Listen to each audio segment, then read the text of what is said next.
our treaty was placed down to men who didn't speak English, but yet they had the wisdom and the knowledge to protect us today. And we're on the Yakama Nation, and we're talking today with Grandpa William Sohappy.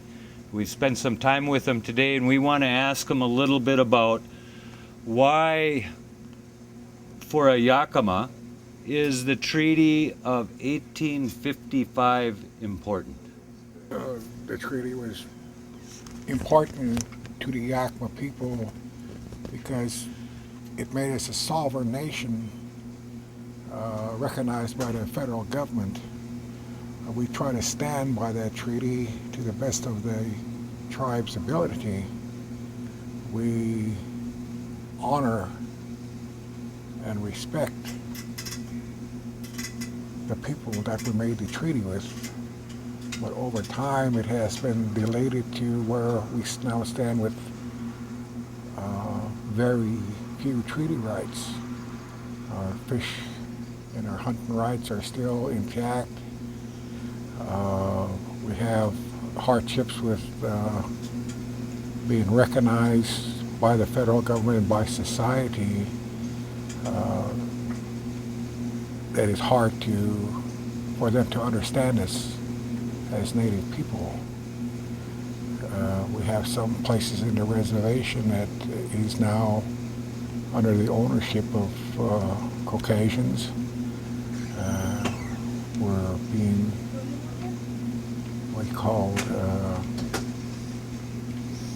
separated as a society. We at times face many obstacles through a treaty that is really hard for society to understand, and they really don't want to understand who we are as Native people. They want to break the treaty. We are now under the thumbs of the Internal Revenue Service that could tell us just how much and what we could do. The 1855 treaty was written by the Caucasians, and it says as long as the river flows and the grass grows, this treaty will be intact. But as you well know, it has now been depleted to where we have a hard time with getting the government and society to honor it as just like we are able to grow our own food and tobacco and other things that is necessary for us to survive as a society. We feel we are being downgraded. The treaty has been broken in many ways. So, Tell me a little bit about some of the changes you've seen here on the Yakama Nation since you were a young man. People getting into business activities and utilizing their treaty to provide for their families. well, time has changed over the course of the last 50 years to where we used to provide for our well-being by gathering roots and at places that we used to gather tobacco. We used to used to be able to roam quite freely over the country. And now that has been depleted to where we are pretty well intact to the reservation, even though we are some of our treaties still intact, like the hunting and fishing. The people here,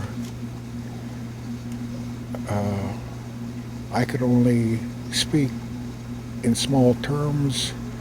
I am a enrolled member of the Yakama Nation, but I grew up on a Umatilla reservation, which is across the river in Oregon.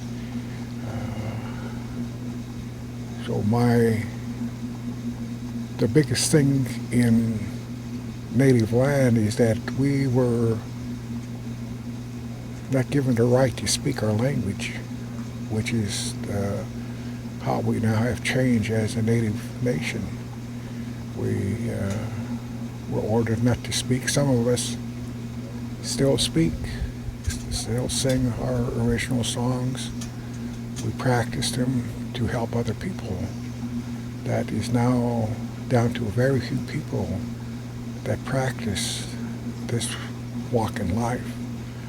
So that probably is the biggest thing, how we have changed as a society because of how some of us faced hardships in keeping our language. It was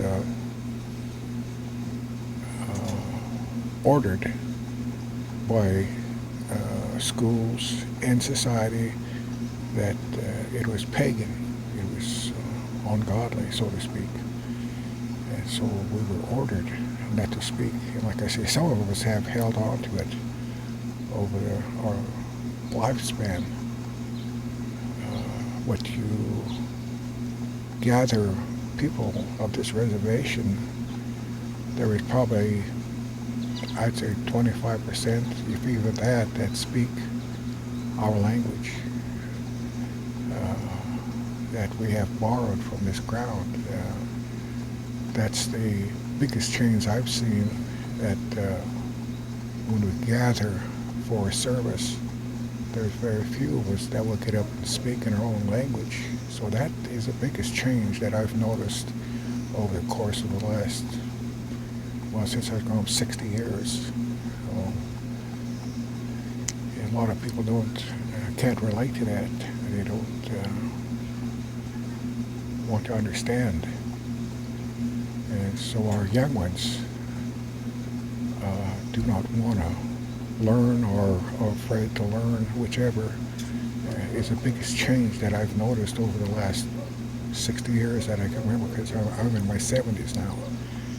And that's the biggest thing that,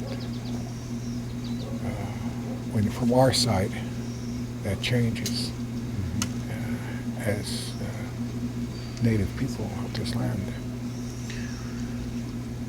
If you had a message to a young person,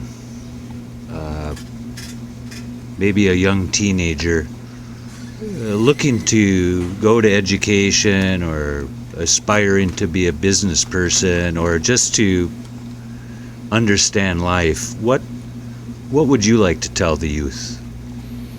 I would tell the youth that learn as much as you can. If you can attend college, do so, but also remember who you are as a native person. Go to your elders and learn of the language, learn of who you are. You got to inherit our elders that have passed on of how they taught us, and some of us have hung on to that, but many has turned away. And in the business world, learn. Once you learn who you are and you know where you want to go, where you want to put your footprints on this ground, then do so with the best of your ability. If you want a business, learn of that business. Learn how to walk in the society world, but never forget where you're from, and learn of who you are and how we relate to the ground. That's the best thing I could tell a young person. Learn your language. Learn the heritage that is so rich in the simple ways of life, that you do that. And all these other things, like the business world, they will come with the knowledge of where you want to step and how you want to provide for your family or to help another person. That's about the best thing I can say on that, is that's what life's about. The nourishment of life is how you provide for your brothers and sisters, no matter what walk they walk in life. if you can do that, all the richness that is so free for everybody will be really easy for you to understand who you are and how to understand the business that you want to take up. Everything on this land was given to us freely. We inherited from the one we called Initla in our language, who is God. He placed us here to nourish this land with our songs and how we walk in life. We honor and respect the land and all people. We do not set in judgment on another human being. We encourage all children to take up and learn. In our way of walking life, the number one law in native land is your language, no matter where you're from. You could be from the East Coast, you could be from West Coast, you could be from South or North. Inherit the knowledge of your own language. Through your own language, you will understand life that was given to us so freely. And the riches that you have in your own language will not only help you understand how we relate to the ground and to all things, the animals, the birds, whatever. Once you have the understanding of these things, you could do whatever you want in life with the understanding that you could inherit the knowledge of business. Remember, our treaty was placed down to men who didn't speak English, but yet they had the wisdom and the knowledge to protect us today. We made the treaty in 1855 with nobody there that spoke English. They were all native grown. And yet, through their knowledge of the land and the acceptance of who they were, the treaty was made, and it still stands today, even though it has been broken in many ways. But that's why I say when you learn who you are as a native person, then